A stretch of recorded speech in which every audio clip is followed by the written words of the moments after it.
ಇನ್ನೊಂದು ಮುಖ್ಯವಾದ ಪ್ರಶ್ನೆ ಬರ್ತೀನಿ. ಕಳೆದ 2 ದಿವಸಗಳ ಹಿಂದೆ ಮೈಸೂರಿನ ಉರಿಂಗ ಪೆದ್ದಿ ಪೀಠದ ಸ್ವಾಮೀಜಿಗಳಾದಂತಹ ಪೂಜ್ಯ ಜ್ಞಾನಪ್ರಕಾಶ ಸ್ವಾಮೀಜಿಗಳು ಒಂದು ಹೇಳಿಕೆಯನ್ನ ಕೊಡ್ತಾರೆ.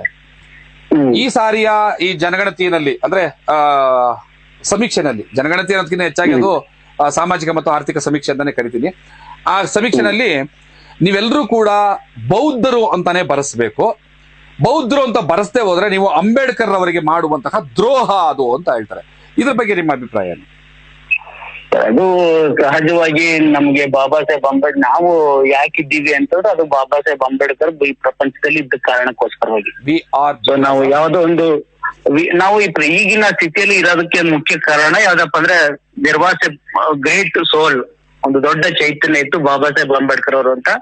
ಸೊ ಅವರು ಪ್ರವಾದಿ ಮಹಮ್ಮದ್ ಮತ್ತು ಯೇಸು ಕ್ರಿಸ್ತರು ಸಾಲಿನಲ್ಲಿ ಮತ್ತು ಕಾಲ್ಮಾಸ್ ಸಾಲಿನಲ್ಲಿ ನಿಲ್ತಕ್ಕಂಥ ವ್ಯಕ್ತಿ. ಸೊ ಆ ಕಾರಣಕ್ಕೋಸ್ಕರ we are because Baba Saheb ಅಂತಕ್ಕಂಥದ್ದು ಒಂದು ನಾಣ್ಣುಡಿ. ಅದರಿಂದ 1956 ಅಕ್ಟೋಬರ್ 14ರಂದು ಬಾಬಾ ಸಾಹೇಬ್ ಅಂಬೇಡ್ಕರ್ ಅವರು ಬೌದ್ಧ ಧರ್ಮಕ್ಕೆ ಹೋದದ್ದು ತಮ್ಗೆಲ್ಲ ಗೊತ್ತೇ ಇದೆ.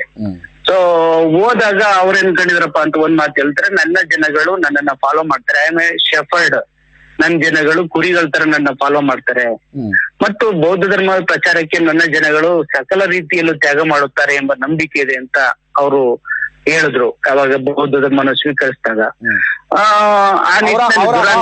ಅವರ ಆ ಮಹತ್ತರವಾದಂತಹ ಆಶಯ ಇದೆಯಲ್ಲ ಅದು ಈಡೇರ್ತಾ ಸರ್ ಈ ದೇಶದಲ್ಲಿ? ಇಲ್ಲ ಅದು ಸರ್ ಇಲ್ಲ ಸರ್, ಯಾವುದೇ ಒಂದು ಆಶಯ ಈಡೇರಿಸಬೇಕಾಗಿರ್ತಕ್ಕಂಥದ್ದು ಆ ಒಂದು ಯಾವುದೇ ಮಹಾತ್ಮ ಅಥವಾ ಮಹತ್ವದ ವ್ಯಕ್ತಿಗಳ ಆಶಯಗಳನ್ನ ಈಡೇರಿಸಬೇಕಾಗಿರ್ತಕ್ಕಂಥದ್ದು ಒಂದೇ ದಿನ ಅದು ಈಡೇರಲ್ಲ ಸರ್. ಅದು ಹಂತವಾಗಿ ಒಂದು 100 ವರ್ಷ ತಗೋಬಹುದು. ಅಲ್ಲಿಗೆ ಬಂದೆ ಹಂತ ಹಂತವಾಗಿ ಅದು ಆಗುತ್ತೆ ಸರ್. ಅದು ಅಲ್ಲಿಗೆ ಬಂದೆ ಹಂತ ಹಂತವಾಗಿ ಈಡೇರ್ಬೇಕಾದಂತಹ ಈ ಒಂದು ಮಹತ್ತರವಾದಂತಹ ಒಂದು ಉದ್ದೇಶ, ಸಂದೇಶ, ಆಶಯಗಳು ನಮ್ಮ ಕಣ್ಣು ಮುಂದೆ ಇರುವಾಗ ನಾವು ಆ ಒಂದು ದಾರಿಯಲ್ಲಿ ಪ್ರೀತಿಯಿಂದ, ವಿಶ್ವಾಸದಿಂದ, ಘನತೆಯಿಂದ, ಕೂಡುಕೊಳ್ಳುವಿಕೆಯಿಂದ, ಪರಸ್ಪರ ಗೌರವದಿಂದ ಮುಂದುವರಿಬೇಕು ಅಂತ ನಾನು ಅನ್ಕೋತೀನಿ. ಹೌದಾ? ಅಂದ್ರೆ ಬೌದ್ಧ ಧರ್ಮದ ಮಹತ್ವ ಏನು, ಆದ್ರ ಆ ಬೌದ್ಧ ಧರ್ಮ ನಮಗೆ ಕೊಡಬಹುದಾದಂತಹ ಒಂದು ತಿಳುವಳಿಕೆ ಏನು, ಅರಿವು ಏನು, ಈ ಸಮಾಜದಲ್ಲಿ ನಮ್ಗೆ ಕೊಡಬಹುದಾದಂತಹ ಒಂದು ಮಾನ್ಯತೆ ಏನು ಅನ್ನೋದನ್ನ ಜನಸಾಮಾನ್ಯರಿಗೆ ನಾವು ಸರಿಯಾದ ಮಾರ್ಗದಲ್ಲಿ ಅರ್ಥ ಮಾಡಿಸದೆ ನೀವು ಬೌದ್ಧ ಧರ್ಮಕ್ಕೆ ಬರದೆ ಹೋದವರೆಲ್ಲರೂ ಕೂಡ ಅಂಬೇಡ್ಕರ್ ದ್ರೋಹಿಗಳು ಅನ್ನುವಂತಹ ಪಟ್ಟವನ್ನ ಕೊಟ್ಬಿಟ್ರೆ, ಯಾವುದೇ ಕಾರಣಕ್ಕಾಗಿ ಕ್ರೈಸ್ತ ಧರ್ಮಕ್ಕೋ, ಇಸ್ಲಾಂ ಧರ್ಮಕ್ಕೋ, ಸಿಖ್ ಧರ್ಮಕ್ಕೋ ಅಥವಾ ಹಿಂದೂ ಧರ್ಮದಲ್ಲೇ ಉಳ್ಕೊಂಡಿರುವಂತಹ ಎಲ್ಲರನ್ನೂ ಕೂಡ ನೀವು ಅಂಬೇಡ್ಕರ್ ದ್ರೋಹಿಗಳು ಅಂತ ಕರೆಯೋದ್ರಲ್ಲಿ ಏನು ಔಚಿತ್ಯ ಇದೆ? ಇದು ಸರಿನಾ ಸರ್? ಈಗ ಅಲ್ಲೇ ನಮ್ಗೆ 1956 ಅಂದಾಗ 70 ವರ್ಷ ಆಗ್ತಾ ಬರ್ತಾ ಇದೆ ಸರ್. ಯಾವುದೇ ಒಬ್ಬ ಬಾಬಾ ಸಾಹೇಬ್ ಅಂಬೇಡ್ಕರ್ ಅನುಯಾಯಿಗೆ ಮತ್ತು ಅಭಿಮಾನಿಗೆ ಒಂದು ಸದಾ ನೋವು ಕಾಡ್ತಾ ಇರ್ತದೆ. ಅದು ನ್ಯಾಚುರಲ್. ಅದು ನಾನ್ ಮೊದ್ಲು ಹೇಳಿದ್ನಲ್ಲ, ನೀವು ಯಾರ ಮೇಲೆ, ಯಾಕಂದ್ರೆ ಬಾಬಾ ಸಾಹೇಬ್ ಅಂಬೇಡ್ಕರ್ ಬಗ್ಗೆ ನಾವು ಮಾತಾಡುವಾಗ ಬಾಬಾ ಸಾಹೇಬ್ ಅಂಬೇಡ್ಕರ್ ಸಂವಿಧಾನ ರಚನೆಗೆ ಮುಂಚೆ ಬೌದ್ಧ ಧರ್ಮಕ್ಕೆ ವಾಪಸ್ ಹೋದ್ರು, ಮತಾಂತರ ಅಂತ ಕರೆದಿಲ್ಲ, ಅದು ಮರಳಿ ಮನೆಗೆ ಹೋದ್ರು. ಅವತ್ತಿನ ಕಾಲಕ್ಕೆ ಭಾರತ ದೇಶದ ಜನಸಂಖ್ಯೆ ಸುಮಾರು 5.5 ಕೋಟಿ, ಅಂದ್ರೆ ನಮ್ಮ ಅಸ್ಪೃಶ್ಯ ಸಮುದಾಯಗಳದು. ಬಾಬಾ ಸಾಹೇಬ್ ಜೊತೆನಲ್ಲಿ ಹೋದಂತವ್ರು ಲಕ್ಷಗಟ್ಟಲೆ ಜನ. ಸೊ ಉಳಿದಂತವ್ರಿಗೂ ಕೂಡ ಉದ್ದೇಶ ರೀಚ್ ಮಾಡೋದಕ್ಕೆ ಇಲ್ಲಿವರೆಗೂ ಸಾಧ್ಯ ಆಗಿಲ್ಲ. ಅಂತ ಸಂದರ್ಭದಲ್ಲಿ ನೀವು ಬಾಬಾ ಸಾಹೇಬ್ ಅಂಬೇಡ್ಕರ್ನ ಎದೆಯಲ್ಲಿಟ್ಕೊಂಡು ನಮ್ಮ ಅರಿವಿನ ಪ್ರಜ್ಞೆ ಅಂತ ಅನ್ಕೊಂಡಿರೋರ್ನ ನೀವು ದ್ರೋಹಿಗಳು, ಅಂಬೇಡ್ಕರ್ ದ್ರೋಹಿಗಳು ಅಂತ ಅಂದ್ಬಿಟ್ರೆ ಎಷ್ಟರ ಮಟ್ಟಿಗೆ ದೊಡ್ಡಗಿನ ಡ್ಯಾಮೇಜ್ ಅಥವಾ ಬಾಬಾ ಸಾಹೇಬ್ರಿಗೆ ಕೊಡುವ ಗೌರವನ ಅದು ಅಂತ? ಖಂಡಿತ ಸರ್. ಯಾಕಪ್ಪ ಅಂತಂದ್ರೆ 1956 ಅಂತಂದ್ರೆ 70 ವರ್ಷ ಆಯ್ತು ಬಂತು ಸರ್. ಆಯ್ತು. ನಾವು ನಮ್ಮನ್ನು ಒಳಗೊಂಡಂತೆ ಇಲ್ಲಿ ನಾನೇನು ಹೊರ್ತ ಅಲ್ಲ, ನಮ್ಮನ್ನು ಒಳಗೊಂಡಂತೆ ನಾವು ಮಾಡ್ತಕ್ಕಂತ ಒಂದು ಕೆಲಸ ಏನಪ್ಪ, ಇಲ್ಲಿ ಯಾವುದೇ ಜಾತಿಯನ್ನ ಮತ್ತೊಂದನ್ನ ಈ ವಿಚಾರದಲ್ಲಿ ನಾನು ಬ್ಲೇಮ್ ಮಾಡಲ್ಲ ಸರ್. ಯಾಕಪ್ಪ ಅಂದ್ರೆ ನಮ್ಮದೇ ಜಾತಿಯಲ್ಲೂ ಕೂಡ ಇರೋರ್ನ ಮಾತ್ರ ಸ್ವಾಮೀಜಿಗಳು ಆತರ ಹೇಳಿದ್ರೆ ಹೊರತು ಮತ್ತೊಂದು ಜಾತಿಯನ್ನ ಅವರು ಹೇಳಿರೋಕೆ ಚಾನ್ಸ್ ಇಲ್ಲ. ಯಾಕಪ್ಪ ಅಂತಂದ್ರೆ ಅದು ನಾನು ಹೇಳಿದ್ನಲ್ಲ, ಒಳ ಮೀಸಲಾತಿ ಜಾರಿಯಾದ ನಂತರ ಅಂತಹ ದ್ವೇಷ ಮತ್ತೊಂದು ವಾತಾವರಣ ಆಲ್ರೆಡಿ ಹೆಚ್ಚು ಕಡಿಮೆ 90% ಕಡಿಮೆ ಆಗ್ಬಿಟ್ಟಿದೆ. ಈಗ ಅವ್ರ ಕೆಲಸದಲ್ಲಿ ಅವ್ರು ಬಿಸಿ ಇದ್ದಾರೆ. ಅದರಿಂದ ಸ್ವಾಮೀಜಿಗಳು ಹೇಳಿದ್ರು ತಮ್ಮದೇ ಸಮುದಾಯದ ಜನಗಳಿಗೆ ಏನಿದ್ದಾರೆ ಅವರನ್ನ ಉದ್ದೇಶಿಸಿ ನಾವು ಈಗ ಉದಾಹರಣೆಗೆ ಅಂಬೇಡ್ಕರ್ ಅವರ ಋಣವನ್ನ ತಿಂತಾ ಇದೀವಿ. 70 ವರ್ಷ ಆದ್ರೂ ಕೂಡ ಇನ್ನೂ ಕೂಡ ನಾವು ಇಂತ ಒಂದು ಮಹತ್ತರ ನಿರ್ಧಾರಗಳನ್ನ ಪೋಸ್ಟ್ ಪೋನ್ ಮಾಡೋದು ಎಷ್ಟು ಸರಿ?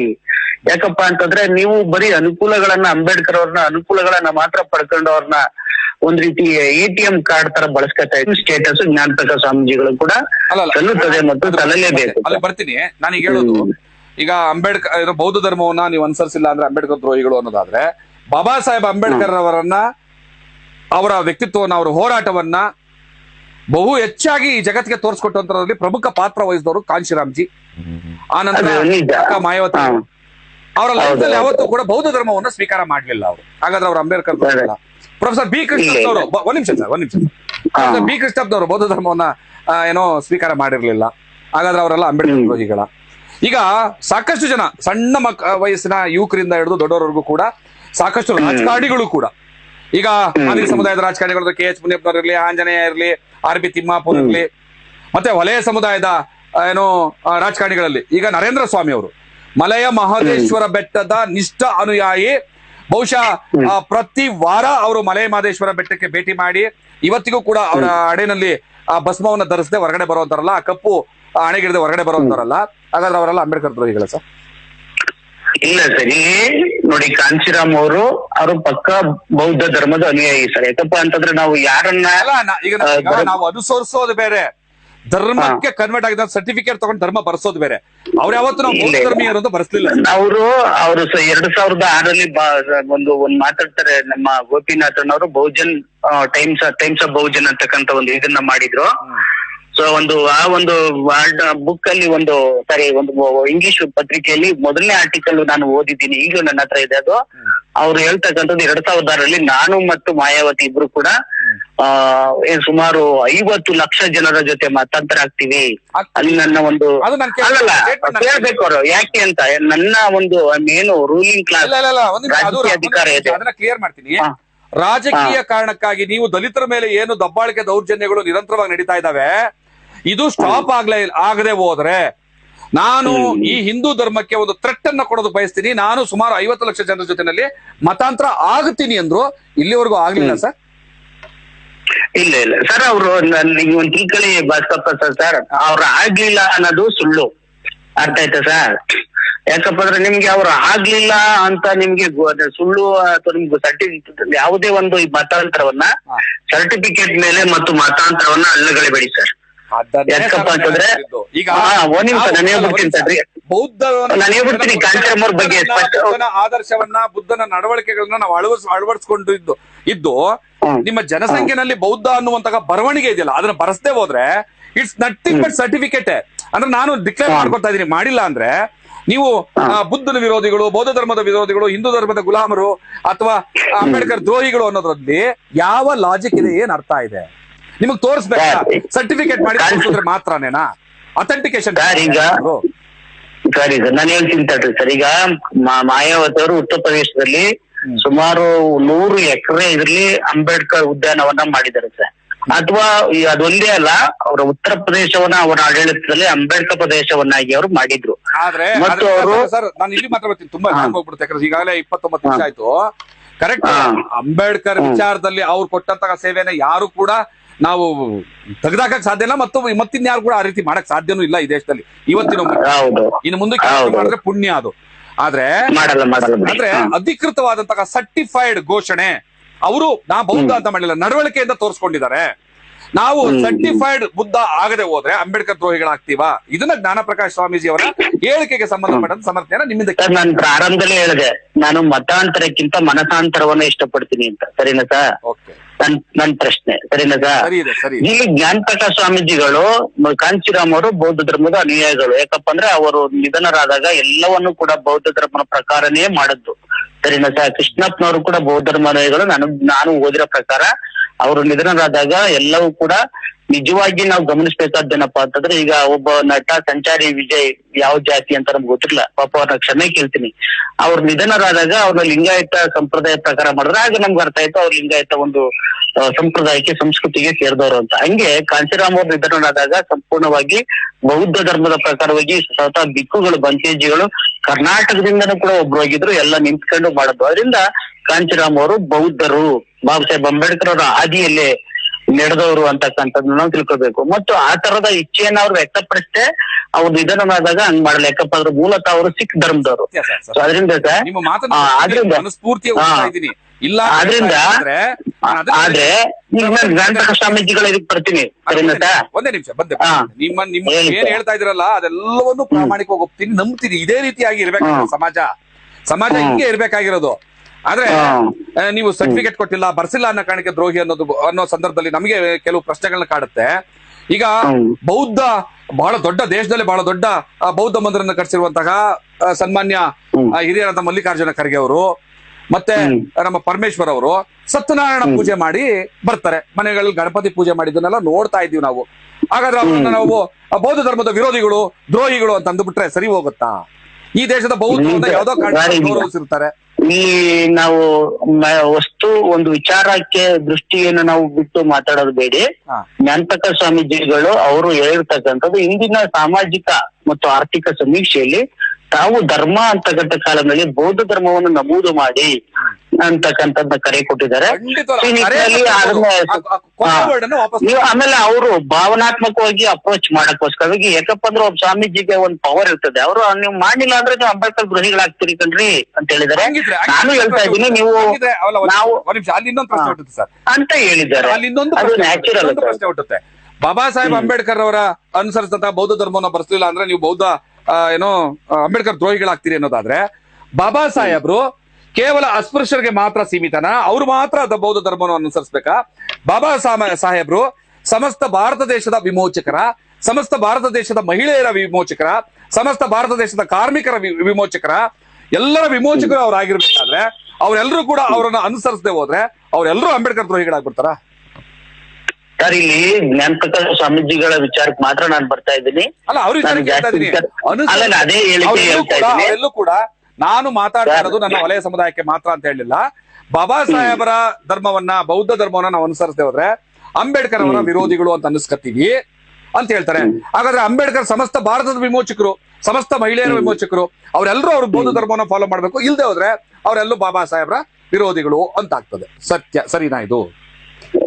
ಸರ್, ಅದು ನಾವು ಅವರ ಹೇಳಿಕೆಯನ್ನ ಮಾತ್ರ ನಾವು ತಗೋಬೇಕು, ಸರಿನಾ ಸರ್? ಅವರ ಹೇಳಿಕೆಯ ಸ್ಕೋಪ್ ಏನಿದೆ, ಅದರ ಒಂದು ವ್ಯಾಪ್ತಿ ಒಂದು ನಿರ್ದಿಷ್ಟವಾಗಿರುತ್ತೆ. ಸ್ವಾಮೀಜಿಗಳ ಒಂದು ಹೇಳಿಕೆಯ ವ್ಯಾಪ್ತಿ ಏನಪ್ಪಾ ಅಂತಂದ್ರೆ, ಈ ಒಂದು ರಾಜ್ಯದಲ್ಲಿ ಇವತ್ತು ದಲಿತರು ವಿಶೇಷವಾಗಿ, ಸರಿನಾ ಸರ್, ಅಂಬೇಡ್ಕರ್ ಅನುಯಾಯಿಗಳು ಈ ಒಂದು ಸಾಮಾಜಿಕ ಮತ್ತು ಆರ್ಥಿಕ ಸರ್ವೆಯಲ್ಲಿ ಮಾತ್ರ ಅಭ್ಯರ್ಥಿರೋದವರು. ಸರ್ವೆಯಲ್ಲಿ ಧರ್ಮದ ಕಾಲದಲ್ಲಿ ಬೌದ್ಧ ಧರ್ಮ ಅಂತ ಬರೆಸಿ, ನೀವು ಅದನ್ನ ಬಿಟ್ಟು ನೀವು ಬರೆಸಿಲ್ಲ ಅಂತಂದ್ರೆ ಖಂಡಿತ ನಾನು ಹೇಳ್ತಾ ಇದ್ದೀನಿ, ತಾವಿಗೆ ಮತ್ತೇನೇನೋ ಕೂಡ ಬರೆಸಿದ್ರು ಕೂಡ ಅಥವಾ ಬರೆಸಿಲ್ಲ ಅಂತಂದ್ರೆ ಕೂಡ ಏನಾಗ್ತೀರಾ, ನೀವು ಅಂಬೇಡ್ಕರ್ ದ್ರೋಹಿಗಳೇ ಆಗ್ತೀರಾ. ಯಾಕಪ್ಪ ಅಂದ್ರೆ ಇನ್ನು 70 ವರ್ಷ ಆದ್ರೂ ಕೂಡ ಇನ್ನೂ ಅವರ ಮಾರ್ಗಗಳನ್ನ ಅನುಸರಿಸಿದ್ರೆ ನೀವು ವಿಫಲರಾಗ್ತೀರಾ, ಅಥವಾ ನಿಮ್ಗೆ ಆಸೆ ಇಲ್ಲ, ಇನ್ನು ಕೇವಲ ATM ಕಾರ್ಡ್ ಆಗಿ ಅನುಕೂಲಕ್ಕಾಗಿ ಅಂಬೇಡ್ಕರ್ನ ಬಳಸ್ಕೊಳ್ತೀರಾ ಅಂದ್ರೆ ನೀವು ದ್ರೋಹಿಗಳು ತಾನೆ. ಬೇಕಾದಾಗ ಅಂಬೇಡ್ಕರ್, ಬೇಡದಾಗ ಒಂದ್ ನಿಮಿಷ ಆ ತರ ಲಾಜಿಕಲ್ ನೋಡಕ್ ಹೋದ್ರೆ, ಹಂಗಿದ್ರೆ ಮೊಟ್ಟ ಮೊದಲನ ಅಂಬೇಡ್ಕರ್ ದ್ರೋಹಿ ಜ್ಞಾಪಕ ಸ್ವಾಮೀಜಿಗಳೇ ಆಗೋಗ್ಬಿಡ್ತಾರಲ್ಲ ಸರ್. ಯಾಕೆ ಅಂತಂದ್ರೆ ಅವರೇ ಸ್ವತಃ ಬಸವ ಪರಂಪರೆಯನ್ನ, ಉರಿಲಿಂಗ ಪೆದ್ದಿ ಮಠದ ಏನೋ ರೀತಿ ನೀತಿ ನಿಯಮಗಳನ್ನ, ಅಂಗೈಯಲ್ಲಿ ಇಷ್ಟಲಿಂಗವನ್ನ ಇಟ್ಕೊಂಡು ಪೂಜೆ ಮಾಡ್ಕೊಂಡು ಹಣೆಯಲ್ಲಿ ವಿಭೂತಿ ಧರಿಸ್ಕೊಂಡು ಬರುವಂತವ್ರು ಬೌದ್ಧ ಧರ್ಮವನ್ನ, ಬೌದ್ಧ ಬಿಕ್ಕು ಆಗ್ಬೇಕಿತ್ತು ಅವ್ರು. ಮೊದಲನೇದಾಗಿ ತಾವು ಬೇರೆಯವ್ರಿಗೆ ಮಾರ್ಗವನ್ನ ಹಾಕೊಡ್ಬೇಕಿತ್ತು. ಅವರೇ ಅನುಸರಿಸದೆ ಇನ್ನೊಬ್ಬರಿಗೆ ನೀವು ದ್ರೋಹಿ ಆಗ್ತೀರಿ ಅಂತ ಹೇಳೋದ್ರ ಮೂಲಕ ತಮಗೆ ತಾವು ಅವಮಾನ ಮಾಡ್ಕೊಂಡ್ರ? ಸರ್, ಈಗ ನಾವಿಲ್ಲಿ ಮಾತಾಡ್ತಿರೋದು ಸಾಮಾಜಿಕ ಮತ್ತು ಆರ್ಥಿಕ ಸಮೀಕ್ಷೆ ಮಾತ್ರ ಸರ್.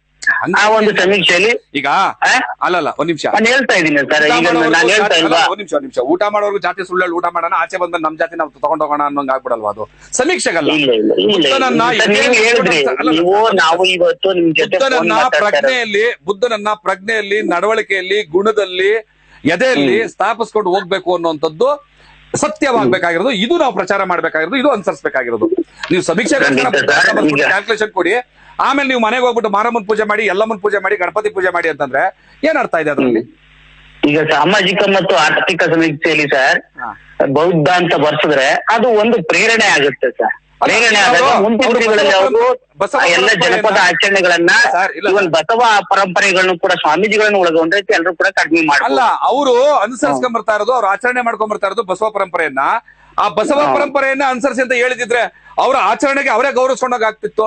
ತಮ್ಮದೇ ಸ್ವಂತ ಆಚರಣೆಯನ್ನ ಬಿಟ್ಟು ಬೌದ್ಧ ಧರ್ಮ ಅಂತ ಬರ್ಸಿ ಅನ್ನೋದ್ರ ಮೂಲಕ ಬಸವ ಪರಂಪರೆಯನ್ನು ಅವ್ರು ಅವಮಾನಿಸಿದ್ರು, ಕಡೆಗಣಿಸ್ಕೊಂಡ್ರ, ತನ್ನದೇ ಆಚರಣೆಯನ್ನ ತಾವೇ ಅವಮಾನ ಮಾಡ್ಕೊಂಡ್ರ. ಹಾಗಾದ್ರೆ ಏನು ಇಲ್ಲ ಸರ್. ಯಾಕೆ ಅದು ಇಲ್ಲಿ ಸಾಮಾಜಿಕ ಮತ್ತು ಆರ್ಥಿಕ ಸಮೀಕ್ಷೆಯನ್ನು ಸರ್ಕಾರ ನಡೆಸ್ತಾ ಇರೋದು ಸರ್. ನೀವ್ ಹೇಳದಂಗೆ ಮಲ್ಲಿಕಾರ್ಜುನ್ ಖರ್ಗೆಯವ್ರಿಗಲ್ಲ, ಅಥವಾ ಪರಮೇಶ್ವರ್ ಅವ್ರಿಗಲ್ಲ, ಅಥವಾ ಜ್ಞಾನತಕ್ಕ ಸ್ವಾಮೀಜಿಗಳಿಗಲ್ಲ. ನನ್ನ ಇಷ್ಟಕ್ಕೆ ಅನುಕೂಲಕ್ಕೋಸ್ಕರ ಬಳಸಿದ್ರೆ ಅದು ಬುದ್ಧ ನಿನ್ಗೆ ಕೊಡುವಂತ ಗೌರವನಾ? ಅದು ನಾನು ಹೇಳ್ತಾ ಇದ್ದೀನಲ್ಲ ಸರ್, ಸಾಮಾಜಿಕ ಮತ್ತು ಆರ್ಥಿಕ ಸಮೀಕ್ಷೆಯನ್ನ ಸರ್ಕಾರ ನಡೀತಾ ಇರೋದು ಮಲ್ಲಿಕಾರ್ಜುನ್ ಖರ್ಗೆ ಅವ್ರಿಗಲ್ಲ, ಅಥವಾ ಪರಮೇಶ್ವರ್ ಅವ್ರಿಗೂ ಅಲ್ಲ, ಅಥವಾ ಜ್ಞಾನಪ್ರಕಾಶ ಸ್ವಾಮೀಜಿಗಳಿಗೂ ಅಲ್ಲ, ಭಾಸ್ಕರ್ ಪ್ರಸಾದ್ಗೂ ಅಲ್ಲ, ರಘುತ್ತಮ್ಗೂ ಅಲ್ಲ. ಸರಿನಾ ಸರ್? ಸಮುದಾಯಕ್ಕೆ ಒಂದು ಸಮುದಾಯಗಳು, ಒಂದು ಜಾತಿಗಳು ತಮ್ಗೆ ಇಷ್ಟ ಬಂದ ಘೋಷಣೆಗಳನ್ನ ಮಾಡ್ಕೊಳಕ್ಕೆ, ಅಥವಾ ಅದು ಸ್ವಯಂ ಪ್ರೇರಣೆ ಅಂತ ಸರ್ಕಾರ ಹೇಳಿದೆ, ಸ್ವಪ್ರೇರಿತ. ಸೊ ಆದ್ರಿಂದ ಸ್ವಪ್ರೇರಿತ ಆಗಿರ್ಬೇಕಾದ್ರೆ ಒಂದು ಸಮುದಾಯದ ಮೇಲೆ ಜ್ಞಾನಪ್ರಕಾಶ ಸ್ವಾಮೀಜಿಗಳಿಗೆ ಒಂದು ಸಾಕಷ್ಟು ಹಿಡಿತ ಇದೆ, ಮತ್ತು ಅವ್ರ ಮಾತುಗಳನ್ನ ಲಕ್ಷಾಂತರ ಜನ ಇವತ್ತು ಕೇಳ್ತಾರೆ. ಆದ್ರಿಂದ ಅವರು ಒಂದು ಹೇಳಿಕೆಯನ್ನ ಕೊಟ್ಟಿದ್ದಾರೆ. ಆ ಹೇಳಿಕೆಯನ್ನ ಕೊಟ್ಟಿರೋದ್ರಲ್ಲಿ ಒಂದು ಸರ್ಕಾರದ ಒಂದು ಸಮೀಕ್ಷೆಗೆ ಪೂರಕವಾಗಿ ಅವ್ರ ಹೇಳಿಕೆಯನ್ನ ಕೊಟ್ಟಿರೋದ್ರಲ್ಲಿ ಯಾವ್ದೇ ರೀತಿಲೂ ಕೂಡ ತಪ್ಪು ಇಲ್ಲ ಸರ್. ಯಾಕಂದ್ರೆ ಅವ್ರ ನಂಗೊಂದು ಮಾಹಿತಿ ಬೇಕಿದೆ. ಇದುವರೆಗೂ ಕೂಡ ಕರ್ನಾಟಕ ರಾಜ್ಯದಲ್ಲಿ ಬೌದ್ಧರ ಸಂಖ್ಯೆ ಎಷ್ಟು ಅಂತ ಕಂಡು ಬಂದಿದೆ ಸರ್? ನನಗೆ ಇದ್ರ ಬಗ್ಗೆ ಮಾಹಿತಿ ಇಲ್ಲ. ಇಲ್ಲ ಸರ್, ನನಗೂ ಕೂಡ ಸರಿಯಾದ ಮಾಹಿತಿ ಇಲ್ಲ. ಇಲ್ಲ ಸರ್, ನಾನು ಅಷ್ಟು ಒಂದು ಅಂಕಿಅಂಶ ತಜ್ಞ ಅಲ್ಲ ಸರ್. ಅಲ್ಲ, ನನಗೆ ಗೊತ್ತಿಲ್ಲ, ಏನು ವ್ಯಂಗ್ಯ ಇಲ್ಲ, ನಾನು ತಿಳ್ಕೊಳಕೋಸ್ಕರ. ಯಾಕೆ ಅಂತಂದ್ರೆ ಈಗ ಒಂದು ಸಮುದಾಯದಲ್ಲಿ ಅವ್ರದ್ದು ಹಿಡ್ತಾ ಇದೆ, ಅವ್ರ ಮಾತು ಕೇಳ್ಬೇಕು ಅನ್ನೋಂಥದ್ದು ಹೋದವಾಗ, ಈಗ ನಾಗಮೋಹನ್ ಆಯೋಗದ ವರದಿ ಪ್ರಕಾರ 35 ಲಕ್ಷ 36 ಲಕ್ಷ ಎಷ್ಟೆಷ್ಟು ಚಿಲ್ಲರೆ ಬಂದ್ಬಿಡಿದೆ. ಇವಾಗ ನಮ್ಗೆ 40 ಲಕ್ಷಕ್ಕೆ ಹೋಗ್ಬಿಟ್ಟಿದೀವಿ ನಾವೆಲ್ಲ.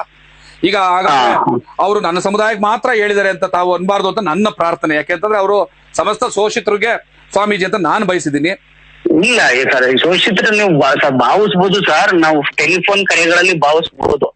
ಈಗ ಬಟ್ ಹಾಗಂತ ಒಂದು ಜ್ಞಾನಪ್ರಕಾಶ ಸ್ವಾಮೀಜಿ ಒಂದು ಫಂಕ್ಷನ್ ಗೆ ಹೋದಾಗ, ಯಾವ್ದಾರ ಒಂದು ಕರೆ ಹೋದಾಗ, ಅವ್ರನ್ನ ಭೇಟಿ ಮಾಡಕ್ ಹೋದಾಗ, ಅವ್ರ ಒಂದು ಭಾಷಣ ಮಾಡ್ತಾರ ಹೋದಾಗ, ಆ ಒಂದು ಸಭೆಯಲ್ಲಿ ಸೇರ್ತಕ್ಕಂಥದ್ದು 80% ಒಂದೇ ಸಮುದಾಯರಾಗಿರ್ತಾರೆ. ಇದ್ರರ್ಥ ಅವರು ಆ ಸಮುದಾಯದ ನಾಯಕ ಪ್ರಶ್ನಾತೀತ ಸ್ವಾಮೀಜಿಗಳು ಅಂತ ಆಗಿರುತ್ತೆ ಅಷ್ಟೇ. ಮತ್ತು ಅವರು ಆ ಒಂದು ಸಮುದಾಯದಲ್ಲಿ ಇನ್ಫ್ಲೂಯೆನ್ಸ್ ಆಗಿರ್ತಾರೆ. ಅವರೆಲ್ಲ ಹೋರಾಟಗಳಿಗೆ ಒಂದೇ ಸಮುದಾಯದವರು ಇರ್ತಾರೆ ಅಂತಂದ್ರೆ ಬೆಂಗಳೂರಿನಲ್ಲಿ ನಡೆಯುವಂತಹ ಹಲವಾರು ಹೋರಾಟಗಳಲ್ಲಿ ಸಾವಿರಾರು ಜನ ನಾವು ಸೇರ್ತಿದ್ವಲ್ಲ, ಹಾಗಾದ್ರೆ ನಾವು ಲೆಕ್ಕ ಇಲ್ವಾ ಸರ್? ಯಾವ್ದನ್ನ ಸರ್? ತಪ್ಪಲ್ವಾ ಇದು? ಇಲ್ಲಿವರೆಗೂ ಹೋರಾಟಗಳಲ್ಲಿ ಅವರು ಯಾವುದೇ ಜಾತಿ ಸ್ವಾಮೀಜಿ ಅಂತ ನಾವು ನೋಡ್ಲಿಲ್ಲ. ಪ್ರಗತಿಪರ ಚಿಂತಕ ವಲಯದ ಒಬ್ಬ ಏನೋ ಬಂಡಾಯ ಮಾದರಿಯ ಸ್ವಾಮೀಜಿ ಅಂತ ನಾವು ರೆಸ್ಪೆಕ್ಟ್ ಮಾಡಿದ್ದು. ಸಾವಿರಾರು ಜನ ನಾವು ಸೇರ್ತಾ ಇದ್ದಿದ್ದು ಒಂದು ಜಾತಿಯವರಲ್ಲ. ಫ್ರೀಡಂ ಪಾರ್ಕ್ಗಳಲ್ಲಿ, ಗಾಂಧಿನಗರಗಳಲ್ಲಿ, ಆಮೇಲೆ ಯಾವ್ದೋ ಗಾಂಧಿ ಭವನಗಳಲ್ಲಿ ಸೇರ್ತಾ ಇದ್ವಲ್ಲ, ಸಾವಿರಾರು ಜನ ಪ್ರಗತಿಪರ ಚಿಂತಕರೆಲ್ಲ ಒಂದ್ ಜಾತಿ ಸೇರಿದವರಲ್ಲ. ಬ್ರಾಹ್ಮಣರಿಂದ ಹಿಡಿದು ದೊರೆಸ್ವಾಮಿಯರಿಂದ ಹಿಡಿದು ಎಲ್ಲಾ ಜಾತಿಯವರು ಸೇರ್ತಾ ಇದ್ದಿದ್ದು. ಆಯ್ತು, ಇವತ್ತು ನಾನು ಕೊನೆಯದಾಗಿ ಇದನ್ನ ಮುಗಿಸೋದಕ್ಕೆ ಮುಂಚೆ ನಾನು ಬಟ್ ಇದಕ್ಕೆ ಪೂರಕವಾಗಿ ಒಂದ್ ಮಾತು ಹೇಳ್ತೀನಿ. ನಾವು ಸ್ವಾಮೀಜಿಗಳನ್ನ ನೀವು ಹಂಗನ್ಕೊಂಡಿದ್ರಿ, ಬಟ್ ಭಾಸ್ಕರ್ ಪ್ರಸಾದ್ ಅವ್ರು ನಾವು ಕೂಡ ಸಮಸ್ತ ಬಹುಜನ ನಾಯಕರು ಅನ್ಕೊಬಿಟ್ಟಿದ್ವಿ. ಬಟ್ ತಾವು ಕೂಡ ಒಂದು ಸಮುದಾಯಕ್ಕೆ ಸೀಮಿತ ಆಗ್ಬಿಟ್ರಿ ಸರ್, ಅದು ದುರಂತ. ಅಲ್ಲ, ಕೇಳಿ ಇದನ್ನ ನಾನು ಅಲ್ಗಳಿದಿಲ್ಲ. ಯಾರಿಗೆ ಯಾರಿಲ್ಲವೋ ಅವರಿಗೆ ಯಾರಾದ್ರೂ ಇರಲೇಬೇಕಾಗ್ತದೆ. ಈ ಒಂದು ಒಳ ಮೀಸಲಾತಿಯ ಸಂದರ್ಭದಲ್ಲಿ ಅದೇ ಒಂದು ತತ್ವ ಸ್ವಾಮೀಜಿಗಳಿಗೂ ಅಪ್ಲೈ ಆಗಿರ್ಬೋದು ಸರ್, ಅಷ್ಟೇ. Same logic has been applied to Swamiji. ಇಲ್ಲ, ನಾನೇ ಬೇರೆ ಒಬ್ಬ ಒಂದು ಮಠಾಧಿಪತಿಯೇ ಬೇರೆ. ನಾನು ಕೇಳ್ತಾ ಇರೋಂಥದ್ದು, ನೀವು ಕೂಡ ಒಳ ಮೀಸಲಾತಿ ವಿಚಾರ ಬಂದಾಗ ಮಾದಿಗ ಸಮುದಾಯಕ್ಕೆ ಅನ್ಯಾಯ ಆಗ್ತಾ ಇದೆ ಅನ್ನುವಾಗ, ಪ್ರಾರಂಭದಲ್ಲಿ ಕಳೆದ 30 ವರ್ಷದಿಂದ ಒಳ ಮೀಸಲಾತಿ ಸಂಬಂಧಪಟ್ಟಂತೆ ಹೋರಾಟ ಮಾಡ್ಕೊಂಡು ಬಂದಿರುವಂತಹ ಮಾದಿಗ ಸಮುದಾಯದ ಹಿರಿಯರು ಇದ್ದಾರೆ. ಇಲ್ಲ ಅಂತ ಹೇಳ್ತಿಲ್ಲ, ರಾಜಕಾರಣಿಗಳಿದ್ದಾರೆ, ಇಲ್ಲ ಅಂತ ಹೇಳ್ತಿಲ್ಲ. ಆದರೆ ಸುಪ್ರೀಂ ಕೋರ್ಟ್ ಆದೇಶದ ನಂತರ ಒಳ ಮೀಸಲಾತಿ ಜಾರಿ ಇಲ್ಲದೆ ಹೊಸ ನೇಮಕಾತಿಗಳನ್ನ ಪ್ರಾರಂಭ ಮಾಡ್ತೀವಿ ಅಂತ ಎಸ್.ಸಿ. ಮಾದೇವಪ್ಪನವರು ಮತ್ತೆ ಪರಮೇಶ್ವರ್ ಅವರು ಸಬ್ಜೆಕ್ಟ್ ಅನ್ನ ಕ್ಯಾಬಿನೆಟ್ ತಗೊಂಡೋದಾಗ ಮಾದಿಗ ಸಮುದಾಯದ ಯಾವ ರಾಜಕಾರಣಿ ಹೋರಾಟಗಾರರು ಮಾತೇ ಆಡ್ಲಿಲ್ಲ 1 ತಿಂಗಳ ಕಾಲ. ಆಗ ಅನಿವಾರ್ಯವಾಗಿ ಯಾರಿಗೆ ಯಾರಿಲ್ವೋ ಅವ್ರಿಗೆ ಮಾತಾಡ್ಲೇಬೇಕಾಗ್ತದೆ ಅಂತ ಈ ಜಾತಿಯಲ್ಲಿ ಹುಟ್ಟಿದಂತ ಋಣ ಇದೆಯಲ್ಲ, ಆ ಕಾರಣಕ್ಕೆ ಇಳಿದಿದ್ದು. ಅದೊಂದೇ ಕಾರಣಕ್ಕೆ ನನ್ನ 30 ವರ್ಷಗಳ ಬಹುಜನ ಚಳುವಳಿಯನ್ನಾಗ್ಲಿ, ದಲಿತ ಸಂಘರ್ಷ ಚಳುವಳಿಗಳನ್ನಾಗ್ಲಿ ಯಾರು ಅವಮಾನ ಮಾಡೋದಕ್ಕೂ ಆಗಲ್ಲ, ಅನುಮಾನ ಪಡೋದಕ್ಕೂ ಆಗೋದಿಲ್ಲ. ಆದರೆ ನಾನು ತುಂಬಾ ರೆಸ್ಪೆಕ್ಟ್ ಮಾಡ್ತೀನಿ ವಲಯ ಸಮುದಾಯಕ್ಕೆ ಸಂಬಂಧಪಟ್ಟಂತೆ ಸರ್ಕಾರದ ಶಾಸಕರು ಕೃಷ್ಣಮೂರ್ತಿ ಅವರು ತುಂಬಾ ರೆಸ್ಪೆಕ್ಟ್ ಮಾಡ್ತೀನಿ. ಮಳವಳ್ಳಿ ಏನೋ ನರೇಂದ್ರ ಸ್ವಾಮಿ ಅವರು ಸರ್ಕಾರದ ವಿರುದ್ಧ ಸ್ಟೇಟ್ಮೆಂಟ್ ಕೊಟ್ಟು ನನ್ನ ಸಮುದಾಯಕ್ಕೆ ಅನ್ಯಾಯ ಆಗ್ತಾ ಇದೆ ಅಂತ ಕೋರ್ಟ್ಗೆ ಹೋಗ್ತೀನಿ ಅಂತಂದ್ರು. ಸ್ವಾಮೀಜಿಗಳು ಬೀದಿಗೆ ಬಂದ್ರು. ಅಂತ ದಿಟ್ಟತನವನ್ನ ನನ್ನ ಸಮುದಾಯದಲ್ಲಿ ಯಾರು ತೋರಿಸದೇ ಇರುವಾಗ ನಾನು ಬಹುಜನ ನಾಯಕ ಅಂತ ಕೈ ಕಟ್ಕೊಂಡು ಕೂತ್ಕೊಂಡ್ರೆ ನಾನು ಆತ್ಮಸಾಕ್ಷಿ ಸಾಯಿಸ್ಕೊಂಡವನಾಗ್ತೀನಿ.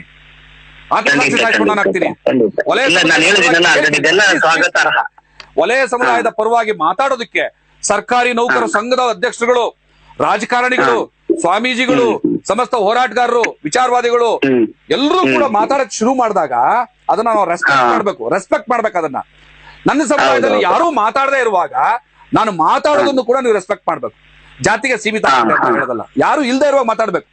ಇರ್ಲಿ ಸರ್. ಅದು ಈಗ ಇಲ್ಲ ಈಗ ತಾವು ನೀವೇ 30 ವರ್ಷ ಬಹುಜನ ಚಳವಳಿ ದಲಿತ ಸಂಘಟನೆಗಳ ಒಕ್ಕೂಟ ಅಂತ ಮಾಡ್ಕೊಂಡು ದಿಢೀರ್ ಅಂತ ಒಂದು ಸಮುದಾಯಕ್ಕೆ ಸೀಮಿತ ಆದ್ರೆ ಅದು ನಮ್ಗೆ ಒಂದು ಪ್ರೇರಣೆ ಆಯ್ತು. ಅಲ್ಲಲ್ಲ, ಭಾಸ್ಕರ್ ಪ್ರಸಾದ್ ನಡೆ ಬಹುಜನ ಚಳವಳಿಯ ನನಗೆ ಅನ್ಕೊಂಡು ಒಂದು ಅಸ್ಪೃಶ್ಯ ಸಮುದಾಯಗಳು ಅಂತ ಹತ್ಕೊಂಡು ಬೀದಿಲ್ ಬಿದ್ದಿರುವಾಗ ಇಲ್ಲ ನಾನು ಲೇಬಲ್ ಹಾಕೊಂಡಿದ್ದೀನಿ ಬಹುಜನ ಚಳವಳಿಯವನು ನಿನ್ ಪರವಾಗಿ ನಾನು ಮಾತಾಡಲ್ಲ ಅಂತಂದ್ರೆ ನಾನು ಯಾವ ಸೀಮೆ ಹೋರಾಟಗಾರ ಆಗ್ತೀನಿ ಸರ್? ಖಂಡಿತ. ಈಗ ನಾವು ತಪ್ಪು ಅಂತ ಹೇಳ್ತಾ ಇಲ್ವಾ ಸರ್? ತಾವು ಸಮುದಾಯದ ಪರ ದನಿ ಎತ್ತಿದ್ದು ಅದು ಸರಿ ಇದೆ, ಅನ್ವಯಿಸೋದಿಲ್ಲ. ಅವರು ಹೋರಾಟ ಮಾಡಿದ್ರೆ ರೆಸ್ಪೆಕ್ಟ್ ಮಾಡ್ತೀನಿ ಸರ್. ಸ್ವಾಮೀಜಿಗಳು ಅವರು ಕೂಡ ಸಾಮಾನ್ಯ ಮನುಷ್ಯರು sir. We should citizens of India. ಅವ್ರಿಗೂ ಒಂದೇ ಓಟು, ಪ್ರಧಾನಿಗೂ ಒಂದೇ ಓಟು, ಭಾಸ್ಕರ್ ಪ್ರಸಾದ್ಗೂ ಒಂದೇ ಓಟು, ರಘುತ್ತಮ್ಗೂ ಒಂದೇ ಓಟು. ಅರ್ಥ ಆಯ್ತಾ ಸರ್? ನಾವು ಯಾರನ್ನೂ ಕೂಡ ಒಂದು ಕಾನ್ಸ್ಟಿಟ್ಯೂಷನ್ ದೃಷ್ಟಿಯಿಂದ ನೋಡ್ಬೇಕೇ ಹೊರತು ಅವ್ರು ಏನೋ ಅವ್ರ ಒಂದು ಪರ್ಸನಲ್ ದೃಷ್ಟಿಯಿಂದ ನೋಡ್ಬಾರ್ದು. ಖಂಡಿತ. ಈಗ ನಾನ್ ಹೇಳ್ತಾ ಇದ್ದೀನಿ, ಬೌದ್ಧ ಧರ್ಮವನ್ನ ಅನುಸರಿಸದೆ ಹೋದ್ರೆ ಅಂಬೇಡ್ಕರ್ ದ್ರೋಹಿಗಳಾಗ್ತೀರಿ ಅನ್ನೋದಾದ್ರೆ ನಾಳೆ ಖಂಡಿತ ಬೌದ್ಧ ಬಂತೆಯಾಗಿ ಅವರು ಅವರ ನಿಲುವುಗಳನ್ನ, ಅವರ ಆಚರಣೆಗಳನ್ನ, ಅವರ ಪೂಜೆಗಳನ್ನ, ಅವರ ಆರಾಧನೆಗಳನ್ನ ಬದಲಿಸ್ಕೊಳ್ಳುವಂಥದ್ದು ತುಂಬಾ ಅಗತ್ಯ ಅಂತ ಹೇಳ್ತೀನಿ. ಇಲ್ಲ ಈ ಒಂದು ಇದಕ್ಕೂ ಅದಕ್ಕೂ ನಾವು ತೊಳಕ ಹಾಕದ್ ತಪ್ಪು. ಇದು ವೈಯಕ್ತಿಕ, ನೀವು ವೈಯಕ್ತಿಕ ಆರೋಪಗಳನ್ನ ಮಾಡ್ತೀನಿ. ವೈಯಕ್ತಿಕ ಆರೋಪಗಳನ್ನ ಮಾಡ್ಬೇಕಾದ್ರೆ ಒಂದ್ ಲೇಖನ ಬರೆದು ಅವರಿಗೆ ಬರೆದು ಕಳಿಸಿ. ಸರಿನಾ ಸರ್? ನಾವು ಇಲ್ಲಿ ಚರ್ಚೆ ಮಾಡ್ತಾ ಇರೋದು ಸಾಮಾಜಿಕ ಮತ್ತು ಆರ್ಥಿಕ ಸಮೀಕ್ಷೆ ಸರ್. ಅರ್ಥ ಆಯ್ತಾ ಸರ್? ಜ್ಞಾನಪ್ರಕಾಶ್ ಸ್ವಾಮೀಜಿಗಳು ಬಲಗೈ ಸಮುದಾಯದ ಏಕಮಾದ್ಯತೆಯ ಒಬ್ಬ ಒಂದು ಧ್ವನಿಯಾಗಿದ್ದಾರೆ. ಅವ್ರನ್ನ ಇಡೀ ಸಮುದಾಯ ಗೌರವ ಮಾಡ್ತದೆ. ಅವ್ರನ್ನ ತೆಗಳ್ತಕ್ಕಂತ, ಅವ್ರನ್ನ ತೇಜೋದಯ ಮಾಡ್ತಕ್ಕಂತ ಯಾವುದೇ ಇದನ್ನ ನಾವು ಸಹಿಸಲ್ಲ. ಸರಿನಾ ಸರ್? ಬಿಡಿ, ಅವ್ರನ್ನ ನಾವು ನಮ್ ಸ್ವಾಮೀಜಿಗಳನ್ನ ಹೆಂಗ್ ಬದಲಾಯಿಸ್ಕೋಬೇಕು ಅನ್ನೋದು ನಮಗ್ ಗೊತ್ತಿರ್ತದೆ ಅಲ್ವಾ ಸರ್? ಸರಿನಾ ಸರ್? ನಾನು ಹೇಳ್ತಾ ಇದ್ದೀನಿ ಟು ಬಿ ಫ್ರಾಂಕ್, ಅವರು ಬಲಗೈ ಸಮುದಾಯದ ಒಕ್ಕೂಟದ ಅಧ್ಯಕ್ಷರಾಗಿದ್ದಾರೆ. ಅವ್ರನ್ನ ಹೆಂಗ್ ಬದಲಾಯಿಸ್ಕೋಬೇಕು, ಅವ್ರ ಸಮುದಾಯವನ್ನ ಹೆಂಗೆ ಅಭಿವೃದ್ಧಿ ಮಾರ್ಗದಲ್ಲಿ ಅಂಬೇಡ್ಕರ್ ಅವ್ರು ಹೇಳಿದ್ರಲ್ಲ, ಶಿಕ್ಷಣ ಒಂದು ಹೋರಾಟ ಮತ್ತು ಸಂಘಟಿತರಾಗಿ ಅಂತಕ್ಕಂಥ ಮಾರ್ಗದಲ್ಲಿ ಅವ್ರು ಕರ್ಕೊಂಡು ಹೋಗ್ತಾರೆ. ಆದ್ರೂ ನಮ್ ಸಂಪೂರ್ಣವಾದ ಆ ತರದ ಎಲ್ಲಾ ಚಟುವಟಿಕೆಗಳು ನಮ್ ಕಣ್ ಮುಂದೆ ನಡೀತಾ ಇದೆ. ಧರ್ಮವನ್ನ ಅನುಸರಿಸದೇ ಇರುವಂತವ್ರು ಯಾಕಪ್ಪ ಅಂದ್ರೆ ಸಮಸ್ತ ಸಮುದಾಯಕ್ಕೆ ನಾವು ಮೈಸೂರು ಭಾಗದಲ್ಲಿ ಅವ್ರ ಹೋರಾಟಕ್ಕೆ ಇವತ್ತು ಎಷ್ಟು ಜನಸಾಗರ ರೀತಿ ಸೇರ್ತಾರಂದ್ರೆ ಅದು ಒಂದು ಅದೇ ಒಂದು ಬೇರೆ ಚಿತ್ರಣ ಇರ್ಲಿ ಬಿಡಿ. ಅದರಿಂದ ಯಾರು ಅದನ್ನ ಅಲ್ಗಳಕ್ಕಾಗಲ್ಲ.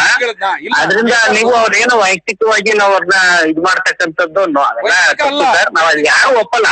ಆದ್ರೆ ಅವ್ರ ನಂಬಿಕೆ, ಪರ್ಸನಲ್ ನಂಬಿಕೆ ನಾವು ಸರ್ ಮಾಡ್ಕೊತೀವಿ ಸರ್. ಪರ್ಸನಲ್ ನಂಬಿಕೆಗಳನ್ನ ಎಲ್ರಿಗೂ ಗೌರವಿಸ್ಬೇಕು. ಅವರು ಅಂಬೇಡ್ಕರ್ ದ್ರೋಹಿ ಅಂತ ಕರೆಯುವ ನಾವೀಗ ಅವ್ರು ಹೇಳ್ತಾ ಇರೋದು ಅಂಬೇಡ್ಕರ್ ವಿಚಾರ. ಸರಿನಾ ಸರ್? ನೀವು ಅಂಬೇಡ್ಕರ್ ಮಾದರಿಯನ್ನ ಅನುಸರಿಸಿಲ್ಲ ಅಂದ್ರೆ ನೀವು ದ್ರೋಹಿಗಳಾಗ್ತೀರಿ ಅಂದ್ರೆ ಹೊರತು ಆ ಸ್ಟೇಟ್ಮೆಂಟ್ 100% ಕೂಡ ಸತ್ಯ ಇದೆ. ಈಗ ಬಾಬಾ ಸಾಹೇಬ್ ಅಂಬೇಡ್ಕರ್ ಬೌದ್ಧ ಧರ್ಮವನ್ನು ಸ್ವೀಕಾರ ಅವ್ರೇನು ಜ್ಞಾನಪ್ರಕಾಶ್ ಸ್ವಾಮೀಜಿ ಮಾರ್ಗವನ್ನು ಅನುಸರಿಸಿ ಅಂತ ಹೇಳಿಲ್ಲ. ಅವರು ಜ್ಞಾನಪ್ರಕಾಶ್ ಸ್ವಾಮೀಜಿ ಮಾರ್ಗವನ್ನು ಅನುಸರಿಸಿ ಅಂತ ಹೇಳಿಲ್ಲ. ಅವರು ಹೇಳಿರೋದು ಅಂಬೇಡ್ಕರ್ ಮಾರ್ಗವನ್ನು. ನಮ್ಗೆ ಅಂಬೇಡ್ಕರ್ ಅಂಬೇಡ್ಕರ್ ಒಂದು ನಿಮಿಷ ಪ್ಲೀಸ್ ಕೇಳಿ. ನಾನು ಹೇಳ್ತೀನಿ, ಇವತ್ತು ಕೂಡ ನಾನು ಹೇಳ್ತೀನಿ, ರಘುತ್ತಮ್ಮ ಇವತ್ತು ಪೂಜೆ ಮಾಡ್ತಾನೆ, ಬಟ್ ನನ್ನ ಅನುಸರಿಸಿ ಅಂತ ನಾನು ಹೇಳಲ್ಲ. ಸರಿನಾ ಸರ್? ನಾನು ಹೇಳೋದು ಕೂಡ ಅಂಬೇಡ್ಕರ್ ಅನುಸರಿಸಿ ಅಂತ ಹೇಳೋದು. ಈಗ ಕೇಳ್ಕೊಳ್ಳಿ, ನಾನು ಅಷ್ಟೇ. ಈಗ ನಾನು ನೇರವಾಗಿ ಫೋನ್ ಬಿದ್ನೂರ್ ಇದು ರೆಕಾರ್ಡ್ ಆಯ್ತಾರೆ ಅಂತ ಹೇಳ್ತಾ ಇದ್ದೀನಿ. ನಾನು ಇವತ್ತು ಬ್ರಾಹ್ಮಣಕರ್ ಪೂಜೆ ಮಾಡ್ತೀನಿ, ನನ್ನ ಅನುಸರಿಸಿ ಅಂತ ಹೇಳಲ್ಲ. ನನಗ್ ಗೊತ್ತು ಎರಡನೇ ಪೂಜೆ ಮಾಡುವಂತವ್ನು ನನಗೆ ಅದಲ್ಲ. ನಮ್ಮ ವೈಯಕ್ತಿಕ ನನ್ನ ವೈಯಕ್ತಿಕ ಹಿತಾಸಕ್ತಿಗಳು ನೂರಿರ್ತದೆ ಸರ್. ಅದಕ್ಕೆ ಸ್ವಾಮೀಜಿಗಳು ರಘುತ್ತಮನ ಅನುಸರಿಸಿ ಅನ್ನಲ್ಲ, ಬಾಬಾ ಸಾಹೇಬ್ರನ್ನೇ ಅನುಸರಿಸಿ ಅಂತ ನಾವು ಹೇಳ್ಬೇಕು. ಕೊನೆಯದಾದಂತಹ ನನ್ನ ಅಭಿಪ್ರಾಯವನ್ನು ಹೇಳೋದಕ್ಕೆ ದಯವಿಟ್ಟು ಕೇಳಿಸ್ಕೊಳ್ಳಿ. ನಾನು ಹೇಳ್ತಾ ಇದ್ದೀನಿ, ಅವರ ಏನೋ ಆಚರಣೆಯನ್ನ, ಅವರ ವೈಯಕ್ತಿಕವಾದಂತಹ ಹಿತಾಸಕ್ತಿಗಳನ್ನ ನಾನು ರೆಸ್ಪೆಕ್ಟ್ ಮಾಡ್ತೀನಿ, ಇಲ್ಲ ಅಂತ ಹೇಳ್ತಾ ಇಲ್ಲ ಸರ್. ವ್ಯಕ್ತಿಗಳು ಕೂಡ ಐಕಾನ್ಗಳನ್ನ ಅನುಸರಿಸಿ ಅಂತ ಸ್ವಾಮೀಜಿ ಹೇಳ್ತಾ ಇದ್ದಾರೆ. ಬಾಬಾ ಸಾಹೇಬ್ ಅಂಬೇಡ್ಕರ್ ಬೌದ್ಧ ಧರ್ಮ, ನೀವು ಕೂಡ ಯಾರು ಅನುಸರಿಸಿ ಅಂತ ತಾವು ಕೂಡ ಸಾಹೇಬ್ರು ಬೌದ್ಧ ಧರ್ಮಕ್ಕೆ ಹೋಗೋದಕ್ಕೆ ಮುಂಚೆ ಬಸವ ಪರಂಪರೆಯನ್ನ, ಬಸವ ಧರ್ಮದ ಬಗ್ಗೆ ಕೂಡ ಸ್ಟಡಿ ಮಾಡಿದ್ದಂತವ್ರು ಆಯ್ತಾ.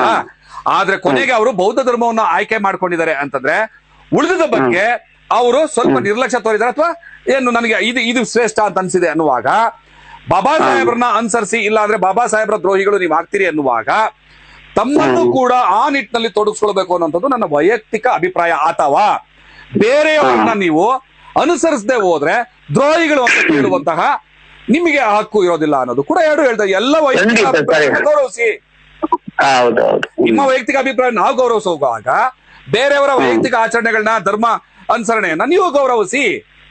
ಖಂಡಿತ ಸರ್. ಜ್ಞಾನಪೀಠ ಸ್ವಾಮೀಜಿಗಳಿರೋದು ಅವರದೇ ಸಮುದಾಯದ ವ್ಯಕ್ತಿಗಳಿಗೆ ಮತ್ತು ಜನಾಂಗವನ್ನ ಯಾಕೆ ಫಾಲೋ ಮಾಡ್ತಾರೆ ಉದ್ದೇಶಿಸಿ ಹೇಳಿದ್ರೆ ಹೊರತು ಮತ್ತೊಂದು ಜಾತಿಗೆ ಅವರು ಆ ವಿಚಾರವನ್ನ ಅಪ್ಲೈ ಮಾಡಿಲ್ಲ, ಹೇಳುವಿಲ್ಲ. ನಾವು ಅದನ್ನ ತಪ್ಪಾಗಿ ಹೇಳಿಲ್ಲ. ಖಂಡಿತ ಯಾಕಪ್ಪ ಅಂದ್ರೆ ನಮ್ಮನೆ ನಾವು ಬೀಗ ಸರ್ ಮಾಡ್ತಾರೆ ಸರ್. ನಾವು ಬೇರೆಯವ್ರ ಮನೆಗೆ ನಾವು ಯಾಕೆ ಅಲ್ಲಿ ಸುಣ್ಣ ಬಣ್ಣ ಹೊಡೆಯಕ್ ಹೋಗೋದು? ಅದ್ರ ಕೆಲಸ ಇದ್ರಲ್ಲಿ ಯಾವ್ದೇ ಒಂದು ಏನೋ ಒಬ್ರಿಗೊಬ್ರು ಇದ್ ಮಾಡ್ತಕ್ಕಂಥದ್ದು ಏನು ತುಂಬಾ ವೈಚಾರಿಕ ಪ್ರಶ್ನೆಗಳನ್ನ ತಾವು ಕೇಳಿ ಅದಕ್ಕೆ ಸಂಬಂಧಪಟ್ಟ ಉತ್ತರಗಳನ್ನ ನಮಗೂ ಕೂಡ ಮನಸ್ಸನ್ನ ಒಂದು ವೈಚಾರಿಕವಾಗಿ ಪ್ರಚೋದನೆ ಮಾಡಿದಿರ. ತಮಗೂ ಕೂಡ ಒಂದು ಅರ್ಥಪೂರ್ಣ ಚರ್ಚೆ ಕೊನೆಗೆ ಖಂಡಿತ ಕ್ಲಾರಿಟಿ ಬಂದ್ರೆ ನಾವು ಮುಂದೆ ನಾವು ಅದನ್ನ ತಗೊಂಡು ಹೋಗ್ಬೇಕು ಸರ್. ನಮ್ದೇ ಜವಾಬ್ದಾರಿ. ನಾನು ರೆಸ್ಪೆಕ್ಟ್ ಮಾಡ್ತೀನಿ. Thank you. ಖಂಡಿತ. ಜೈ ಭೀಮ್.